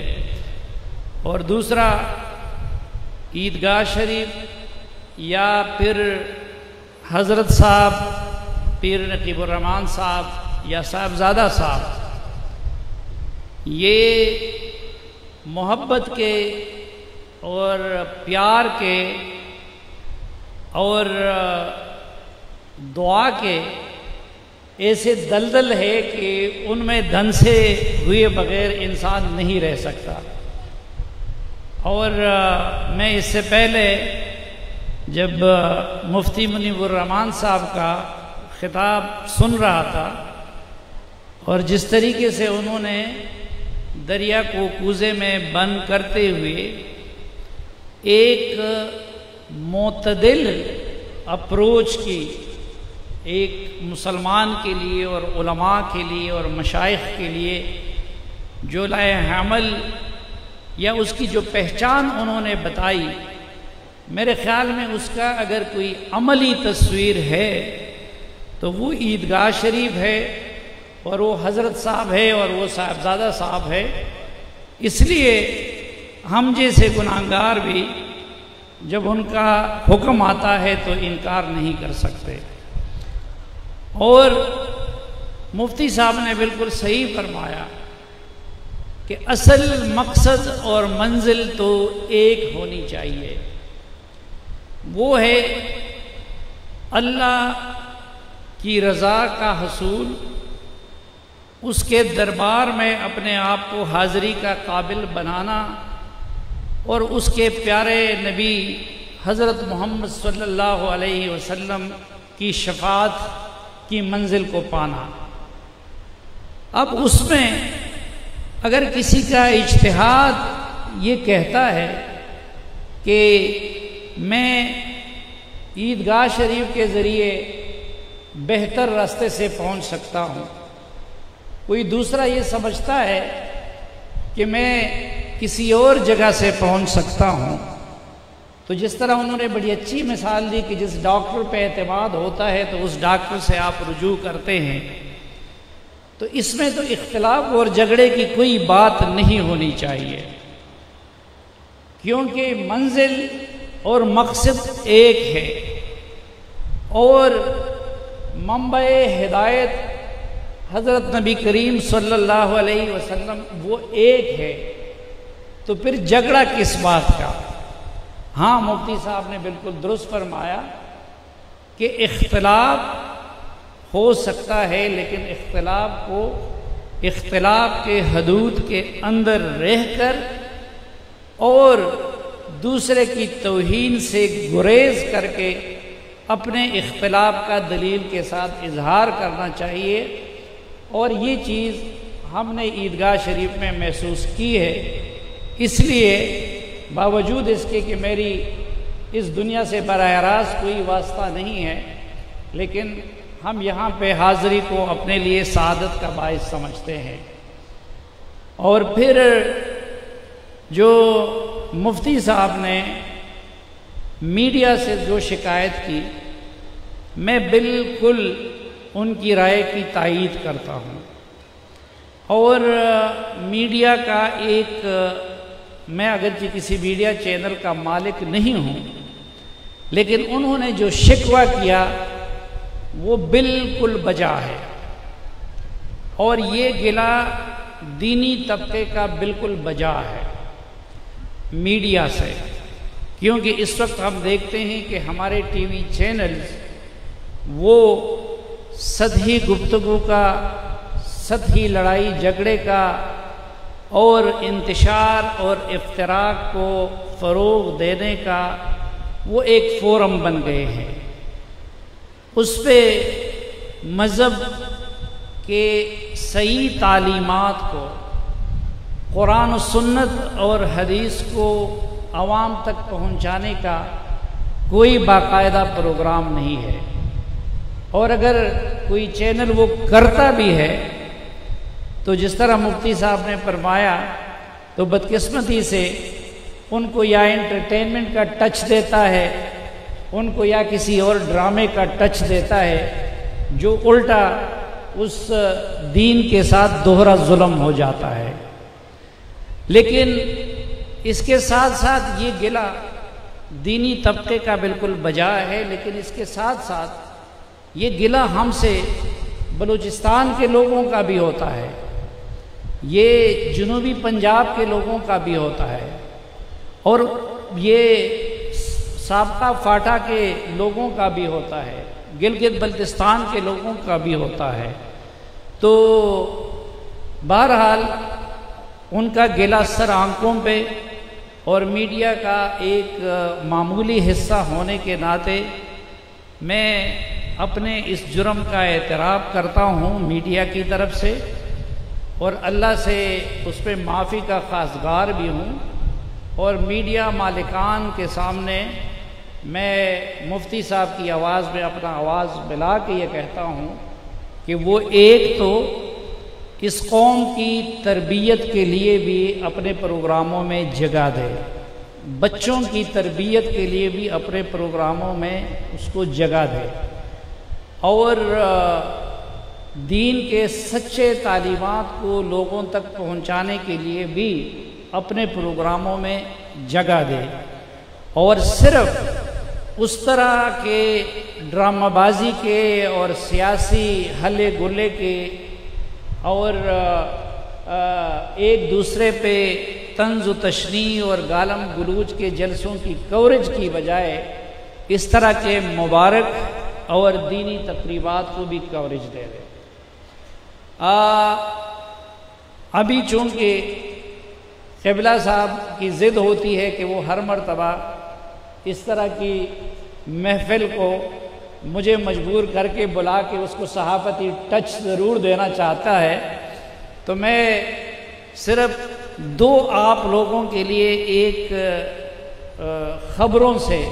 اپنی گفتگو کا اختتام کرنا چاہتا ہوں۔ ایک خبر جو ابھی میں نے مفتی صاحب اور ان کے ساتھ شیئر بھی کی، اور جو ہر عاشق رسول کے لیے خوشی کا باعث ہونا چاہیے، وہ یہ کہ شہباز شریف کے مدینہ مبارکہ کے منورہ کے زیارت کے موقع پہ جن لوگوں نے وہاں پہ شرارت کی تھی، تو اس میں ایک کو آج جس نے ویڈیو بنائی تھی اور عام کی تھی، تو ایک پاکستانی کو 3 سال قید اور 10,000 جرمانے کی سزا مل گئی ہے۔ اور یہی ہم چاہتے ہیں کہ اگر پاکستان کے اندر بھی اس طرح کے معاملات پہ سزا و جزا ہو تو پھر کوئی قانون ہاتھ میں نہیں لے گا۔ دوسری بات جو مفتی صاحب کی بات کو میں تھوڑا سا آگے بڑھانا چاہتا ہوں کہ مفتی صاحب میں سمجھتا ہوں کہ وہ لبرل اور اعلیٰ تعلیم یافتہ نہیں بلکہ شاید وہ پڑھا لکھا جاہل ہے جو اس دور میں بھی انبیاء کرام کے معجزات کا انکار کرے یا جو واقعہ معراج کا انکار کرے، کیونکہ آج سے 1400 سال پہلے شاید اس بات کو ہضم کرنا ان کے لیے مشکل تھا، لیکن آج جب وہ دیکھتا ہے کہ ہوا میں بے جان جہاز اڑ سکتے ہیں، جب آپ کے لوگ جا کے مریخ اور دوسری دنیا پہ اپنی بستیاں بسا رہے ہیں راکٹوں کے ذریعے، تو وہ کون سا پھر جاہل ہوگا کہ جو ان سب کچھ کے ہوتے ہوئے یہ تو اس دنیا میں ایک دوسری شکل میں اللہ تعالیٰ نے لوگوں کو واقعہ معراج دکھا دیا کہ ہاں یہ بھی ہو سکتا ہے۔ یا آج سے 1400 سال پہلے شاید ایک بندے کے سامنے آپ اگر یہ بات کرتے کہ بھائی امریکہ میں بیٹھا ہوا یہاں کا ایک بندہ آپ سے براہ راست بات کر رہا ہوگا، آج یہ یوٹیوب، یہ کیمرہ، یہ واٹس ایپ، یہ ساری چیزیں تو میرے نبی صلی اللہ علیہ وسلم کے یا انبیاء کرام کے معجزات کی اور قرآن کے احکامات کی تصدیق کے لیے کافی ہے۔ تو جو لوگ پڑھے لکھے ہو کے یا جدید دنیا سے باخبر ہو کے بھی ان چیزوں کا انکار کرتے ہیں، میرے خیال میں نہ وہ لبرل ہے نہ وہ پڑھے لکھے ہیں بلکہ وہ جاہل ہے۔ دوسری بات جس کا قبلہ صاحب نے ذکر کیا اور وہ یہ تھا کہ جو انڈیا میں جو کچھ ہوا ہے، میرے خیال میں جو مفتی صاحب نے بالکل درست بتایا ہے کہ قومیں جو قیادت بناتی ہے، جو علماء بناتے ہیں،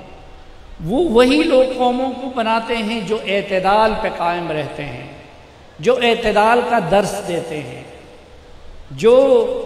عیدگاہ کی طرح کے مراکز بنا لیتے ہیں کہ ادھر سیاستدان بھی آ سکے، ادھر مجھ جیسا گناہگار صحافی بھی آ سکے خوشی سے، جدھر دیوبندی بھی آ سکے، جدھر کسی اور مسلک کا بندہ بھی آ سکے۔ لیکن جو لوگ وہ کسی بھی مسلک سے ہو، وہ کسی بھی مذہب سے ہو، وہ انتہا پسندی کا رستہ اپناتے ہیں تو وقتی طور پر تو ان کو بڑی پذیرائی ملتی ہے، لیکن لانگ ٹرم میں جا کے وہ اپنی قوم اور ملک کو تباہ کر کے رکھ دیتا ہے۔ ابھی تک نریندر مودی جو کچھ کر رہا تھا وہ مسلمانوں کی توہین کر رہا تھا۔ اب مسلمانوں کی توہین، مسلمانوں میں بھی تو مجھ جیسے گناہگار لوگ بھی ہوں گے، شاید اللہ اس کو برداشت کر لے، لیکن اپنے نبی کریم صلی اللہ علیہ وسلم کی توہین کو اس کائنات کے رب کبھی برداشت نہیں کریں گے۔ اس لیے میں سمجھتا ہوں کہ بی جے پی نے اپنے توہین کا سلسلہ آقا نامدار صلی اللہ علیہ وسلم تک بڑھا کے ہندوستان کی تباہی کی بنیاد رکھ دی ہے، اور اس پہ اگرچہ باقی ماضی کی بنسبت پاکستان کی حکومت کا بھی اور عرب دنیا کی حکومتوں کا بھی سخت رد عمل آیا ہے اور کچھ بائیکاٹ کا فیصلہ بھی کچھ جگہ سے ہوا ہے، اس پہ ہم سب کو سعودی عرب، قطر، UAE، ایران، جو کوئی بھی ہو اس کی تحسین ہم کرتے ہیں، لیکن ہم سمجھتے ہیں کہ یہ کافی نہیں ہے۔ ابھی تک وہ صرف مسلمانوں کی توہین کر رہا تھا، اب وہ وہاں تک گیا ہے۔ اگرچہ جس طرح مفتی صاحب نے فرمایا کہ ان دو چیزوں کی ذمہ داری اللہ نے اپنے ذمہ لے رکھی ہے، ایک قرآن کی حفاظت کا اور دوسرا ورفعنا لک ذکرک، کہ ان کا ذکر بلند ہوگا، ہم جیسے گناہگار سامنے آئے یا نہ آئے۔ لیکن نریندر مودی اور بی جے پی نے اب جو کچھ کیا ہے تو ہم سب مسلمان ان سے تڑپ اٹھے ہیں، لیکن اب کوئی کچھ کرے یا نہ کرے، وہ ہندوستان اس مودی کے ہاتھوں اور اس عظیم ہستی صلی اللہ علیہ وسلم کی توہین کی جرت ناپاک جسارت کرنے والے کے ہاتھوں یہ ہندوستان اب ٹکڑے ٹکڑے ہو کے رہے گا اور بچ نہیں سکے گا۔ میں ایک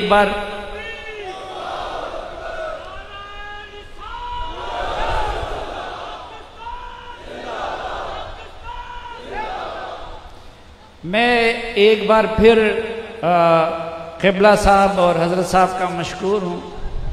اور ساتھ یہ التجا کروں گا کہ اس وقت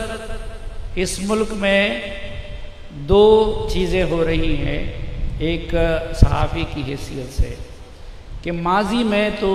صرف پاکستان کو اپنے دشمنوں کی سازشوں کا سامنا تھا، لیکن اب ایک تو یہ ہے کہ سی پیک کی وجہ سے چین کے دشمن بھی ہمارے خلاف ایکٹیو ہو گئے ہیں۔ دوسرا، پہلے امریکہ کی کوئی نہ کوئی ضرورت تھی افغانستان کے کنٹیکسٹ میں، اس لیے اس کی ضرورت ختم ہو گئی ہے، وہ افغانستان سے اور یہاں سے رسوا ہو کے جا چکا ہے۔ تو پاکستان کے خلاف ان سازشوں کا سلسلہ بڑا تیز ہو گیا ہے، اور اس میں سب سے بڑا کام یہ کیا جا رہا ہے کہ پاکستانی قوم کو مختلف بنیادوں پہ تقسیم کیا جائے، طبقاتی بنیاد پہ، ادارہ جاتی بنیاد پہ، لسانی بنیاد پہ، لیکن بدقسمتی سے سب سے بڑا جو ٹارگٹ ہے وہ یہ ہے کہ مذہبی اور مسلکی بنیادوں پہ ہمیں تقسیم کر دیا جائے۔ اور جس طرح مفتی صاحب نے صحیح فرمایا کہ اس ملک میں بدقسمتی یہ ہے کہ جس کا کام اسی کو ساجے پہ ہم نہیں چلتے۔ مفتی صاحب نے درست فرمایا کہ ہم ان کا ایک بیپر بن کے پھر مجھ جیسا اینکر مفتی بن جاتا ہے۔ تو ایک تو یہ ہے کہ جس کا جو کام ہے وہ نہیں کر رہا، اور جو دوسرے کا کام ہے وہ اس کو دینے چلا ہے۔ کوئی مجھ جیسے صحافی ہے لیکن وہ اپنی صحافت کو چمکانے کے لیے اسلامی ٹچ دے رہا ہے، کوئی جو ہے وہ دوسری طرح کا سیاستدان ہے، امریکہ کے لائن سے آیا ہوا ہے، امریکہ کا مداح خان ہے، ٹرمپ کے ساتھ ملنے پہ جشن مناتا ہے، لیکن آج اپنی سیاسی مقاصد کے لیے وہ اپنی سیاست کو اسلامی ٹچ دینا چاہتا ہے۔ تو یہ جو اپنے ذاتی اغراض اور سیاسی اغراض اور تصویراتی اغراض کے لیے مذہب کو مذہبی ٹچ دے کر استعمال کرنے کی کوشش ہو رہی ہے، وہ کسی بھی طرف سے ہو، کسی بھی لیڈر کی طرف سے ہو، تو اس کے رستے میں دیوار بننا اور اس قوم کو اللہ اور اس کے نبی صلی اللہ علیہ وسلم کے نام پہ یکجا کرنا، یہ آپ جیسے علماء کرام، مشائخ عظام اور گدی نشینوں کا کام ہے۔ ہم گناہگار ہو کے اپنی دانست اور اپنی استطاعت کے مطابق دامے در میں سکنے، اس میں انشاءاللہ آپ کے دست بازو بنیں گے، لیکن ظاہری بات ہے کہ رہنمائی آپ لوگوں نے کرنی ہے، رستہ آپ لوگوں نے دکھانا ہے، اور روڈ میپ ہی آپ لوگوں نے بنانا ہے۔ میں اگر کوئی بات تلخ منہ سے نکلی ہو، ناگوار گزری ہو، اس کے لیے آپ سب عاشقان رسول سے معافی کا خواستگار ہوں، اور میری دعا ہے کہ ایک خصوصاً یہاں پہ جو آج باقاعدہ ایک درسگاہ کی بنیاد رکھی گئی، تو اس کی کامیابی کے لیے دعا گو ہوں، اور مفتی صاحب نے بالکل درست نصیحت کی کہ اس وقت اس ملک کو ایسے لوگوں کی ضرورت ہے کہ جو دین کو بھی جانتے ہو اور دنیا کو بھی جانتے ہو. تو میرے خیال میں اگر یہاں پہ یہ اہتمام ہو اور پھر اس کی مزید شاخیں ہوں کہ جس میں دین و دنیا کی تعلیم بیک وقت دی جا سکے اور پھر اسی طرح معتدل سوچ اور حضرت صاحب کا اور قبلہ صاحب کا سایہ اس کے اوپر ہو، تو وہ نسل انشاءاللہ اس ملک کے لیے بہت بڑا ایک ترقی کا اور فلاح کا اور امن کا وسیلہ اور ذریعہ بنے گا. تو میں اس کی کامیابی کے لیے دعا گو. بہت شکریہ آپ سب کا.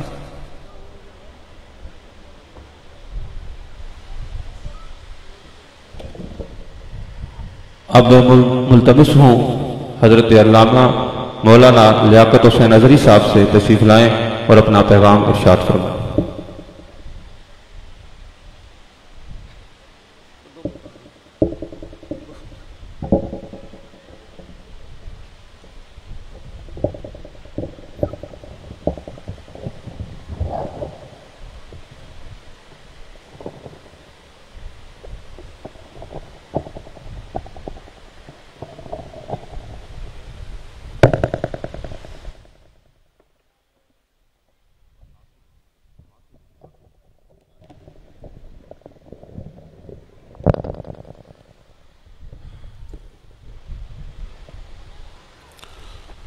بسم اللہ الرحمن الرحیم.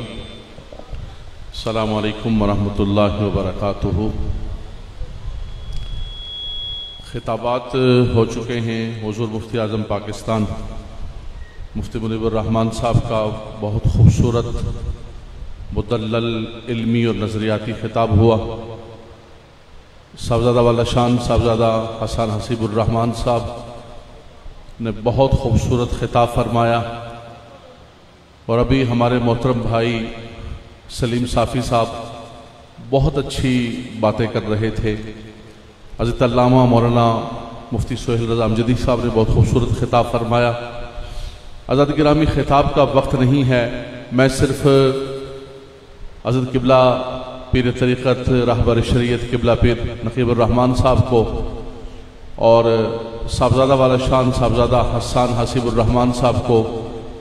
اس خوبصورت جو 125واں پروگرام ہے یا رسول اللہ کانفرنس کا جو ان کے بزرگوں نے شروع کیا اور بحمداللہ تعالی تسلسل کے ساتھ اس چیز کو انہوں نے آگے جاری و ساری کیا. لیکن سب سے بڑھ کر یہ ہے کہ جو ادارے کی بنیاد رکھی ہے اور جو طلبہ ابھی مفتی صاحب کے سامنے آئے اور ربی یسر ولا تعسر وتمم بالخیر کا سبق مفتی صاحب نے پڑھایا، آپ یقین کیجئے یہ اتنا خوبصورت منظر اور اتنا خوبصورت لمحات تھے جنہیں دیکھ کر جو ہے دل خوش ہو گیا کہ یہ بنیادی اور اصل کام ہے. من یرید اللہ بہ خیر یفقہہ فی الدین. اللہ تبارک و تعالی جس سے خیر کا ارادہ فرماتا ہے اسے دین کی سمجھ عطا فرماتا ہے، دین کی فقاہت عطا فرماتا ہے. فقیہ واحد اشد علی الشیطان من الف عابد. اللہ اکبر. یہاں سے بحمداللہ تبارک و تعالی علم بھی لے کر جائیں گے اور تصوف بھی لے کر جائیں گے. ایک صوفی عالم دین ہوگا، اور جیسے مفتی صاحب نے فرمایا کہ عصری تعلیم سے بھی آراستہ ہوگا، تو دنیا کے اندر ایک عظیم الشان جو ہے وہ مبلغین جائیں گے اور دین کا کام کریں گے. میں صرف یہی مبارکباد پیش کروں گا، قبلہ صاحب کو بھی مبارکباد پیش کروں گا، لیکن صاحبزادہ والا شان صاحبزادہ حسان حسیب الرحمان صاحب کو، ہمارے بھائی مفتی محمد عامر صاحب جو ان کے دست و بازو ہیں، ان کو سب دوستوں کو مبارکباد. ناظم تعلیم ہے ماشاءاللہ، ڈاکٹر عمیر محمود صدیقی صاحب ہیں، یہ خوبصورت مشورے دیتے ہیں. ان تمام ساتھیوں کو مبارکباد کہ یہ ایک بڑا عظیم الشان کام ہو گیا. اور جیسے مفتی صاحب نے فرمایا کہ اس کی برانچز جو ہے وہ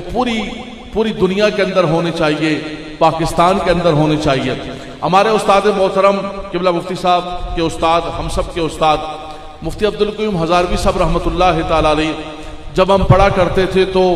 سکولنگ کے بڑے خلاف تھے. کہتے تھے کہ اسکول ہے، بچوں سے اسکول بھیج رہے ہو، کالجیں بھیج رہے ہو، فلاں کر رہے ہو، انہوں ٹائم برباد کر رہے ہو. انہوں نے صرف دین پڑھاؤ. یہی راول پنڈی کے اندر سن 2002 کی یہ ایک ہی بات ہے، مفتی صاحب قبلہ تشریف لائے تو میرے ساتھ گاڑی میں بیٹھے ہوئے تھے، فرمان لگے کہ یار اس وقت ضرورت ہے کہ سکول بڑھائے جان بچے آستے. میں کہ جناب تسی تو سکولوں نے بڑے مخالف سو، تسی تو فرمانا سے سکول نہیں ہونے چاہیے. فرمان لگے نہیں میرا بیٹا، میں اپنا اور قول واپس لینا. اج میرا آخری حکم ہے کہ تسی علماء بھی سکول پڑھاؤ تے بچوں نو دنیاوی عصری تعلیم بھی پڑھاؤ تے بچوں نو دینی تعلیم بھی پڑھاؤ. تو جیسے حضرت نے فرمایا کہ ایک تو مہد کا یہ کام ہے، اس کے ساتھ ساتھ جو ہے حسان اکیڈمی کے نام سے پورے پاکستان کے اندر ایک سکولنگ کا نظام ہے. اس کے اندر معاش بھی ہے،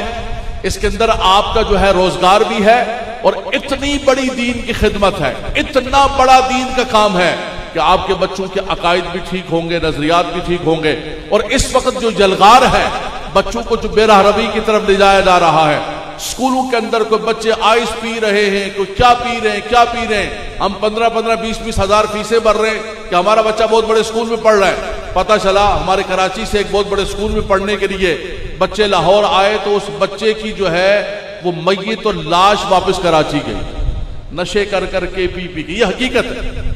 بڑی معذرت کے ساتھ یہ حقیقت ہے. تو مفتی صاحب نے جیسے مشورہ دیا کہ یہ جو کام عیدگاہ سے ہو رہا ہے انشاءاللہ تبارک و تعالی اس کی برکت یہ ہوگی کہ پورے پاکستان سے کام ہوگا. کمگول شریف والے حضرت صاحب بیٹھے ہوئے، چورا شریف والے حضرت صاحب بیٹھے ہوئے، اللہ تبارک و تعالی نے ان کو برکتیں عطا فرمائی. اتنے مرید ان کے، اتنا بڑا کام ہے ان کا انشاءاللہ تبارک و تعالی. اور سب سے بڑی بات یہ ہے کہ گمگول شریف ہو، چورا شریف ہو،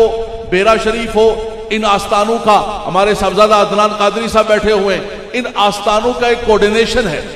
ان کی کوئی مسابقت نہیں ہے، یہ آپس میں کوئی کمپیٹیٹر نہیں ہے کہ جناب تسی کیتا ہے تو میں نہیں کرنا ہے، بلکہ یہ مل کے کام کرتے ہیں. اور انشاءاللہ تبارک و تعالی عیدگاہ نے کیا ہے تو سب دوست مل کے کریں گے انشاءاللہ تبارک و تعالی. اللہ تبارک و تعالی برکتیں عطا فرمائے، رحمتیں عطا فرمائے، عزتیں عطا فرمائے، اس آستانے کو آباد و شاد فرمائے. اسی طرح حضور کا میلاد ہوتا رہے، اسی طرح حضور کا ذکر ہوتا رہے. یہ ذکر کو مٹھانے والے مٹ گئے، مٹتے ہیں، مٹ جائیں گے آدھا تیرے. نہ مٹا ہے نہ مٹے گا کبھی چرچا تیرا، تو گھٹائے سے کسی کے نہ گھٹا ہے نہ گھٹے گا. جب بڑھائے تجھے اللہ تعالی تیرا، ورفعنا لک ذکر کا ہے سایہ تجھ پر، بول بالا ہے تیرا، ذکر ہے اونچا تیرا. اور یہ ذکر اسی طرح رہے گا انشاءاللہ تعالی. حشر تک ڈالیں گے ہم پیدائش ہے مولا کی دھوم، مثل فارس نجد کے قلعے گراتے جائیں گے، خاک ہو جائیں عدو. صافی صاحب نے بڑی پیاری بات فرمائی کہ ٹکڑے ٹکڑے ہو جائیں گے انشاءاللہ، خاک ہو جائیں عدو جل کر مگر ہم تو رضا. دم میں جب تک دم ہے ذکر ان کا مناتے جائیں گے. یہ ذکر اسی طرح جاری و ساری رہے. عیدگاہ والو اللہ تبارک و تعالی، اللہ تبارک و تعالی، اللہ تبارک و تعالی آپ کو برکتیں رحمتیں عطا فرمائے. بالکل اس ملک کے ٹکڑے ٹکڑے ہو جائیں گے جس ملک کے اندر میرے آقا صلی اللہ تعالی علیہ وسلم کی گستاخی کی گئی، حضور علیہ السلام کی بے ادبی کی گئی. وہ یہ سمجھتے ہیں کہ ان کا ملک باقی رہے گا، ان کا ملک باقی نہیں رہے گا، ان کا ملک تباہ و برباد ہو جائے گا، ان کے ملک کے ٹکڑے ٹکڑے ہو جائیں گے. یہ بنیاد رکھ دی ہے انہوں نے گستاخی کر کے، یہ علم بلند کر دیا ہے انشاءاللہ تبارک و تعالی. اور بہت بڑی بات ہے، عالم عرب کھڑا ہو گیا. عالم عرب جن کو یہ سلا چکے تھے بحمداللہ تبارک و تعالی، ان کی غیرت ایمانی کھڑی ہو چکی ہے انشاءاللہ تبارک و تعالی. عیدگاہ والو اللہ تمہیں آباد و شاد رکھے، اللہ تمہیں آباد و شاد رکھے. تم دور دور سے سفر کر کے آئے ہو اس ذکر کے اندر، کہ صدائیں درودوں کی آتی رہیں گی جنہیں سن کے دل شاد ہوتا رہے گا. خدا اہل سنت کو آباد رکھے، خدا ان عیدگاہ والوں کو آباد رکھے کہ میرے آقا کا میلاد ہوتا رہے گا. وآخر دعوانا الحمدللہ رب العالمین. میں التماس گزار ہوں حضرت علامہ مولانا ڈاکٹر عمیر محمود صدیقی صاحب سے کہ آپ بھی اپنے پیغام سے ہم سب کے قلوب و اذہان کو منور فرمائیں.